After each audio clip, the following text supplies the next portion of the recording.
As mentioned in the previous video or module, the PowerShell process presents a pretty interesting challenge for us in that it's kind of hard to discern via 4663 SACL events only whether the PowerShell process accessing our cloud credential or file of interest is malicious or benign. So in order to generate the necessary telemetry, we'll just be using Metasploit, and the instructions for installing Metasploit are in your workshop guide. So what I've done here is just generated interpreter, payload, and listener, and I have the handler listening on the Metasploit box, and I'll browse back to the Windows VM here, and I've already kind of copied the launcher command here. So I'll go ahead, select all, copy it, and then we'll paste it in. And once we do that, we'll go back to our Metasploit host, and we should see interpreter session 1 opened.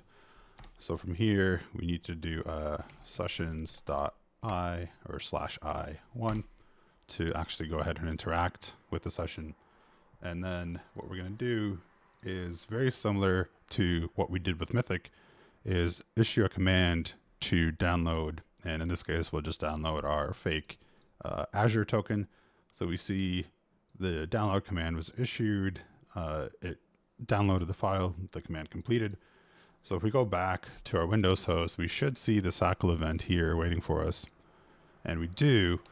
And we know from the way we executed this particular download was that it was through a interpreter payload through a long PowerShell string, reflective loader and all that. But this event alone doesn't really tell us that this is malicious access. This could be an administrator accessing the Azure token through PowerShell just as easily as it could be a threat actor.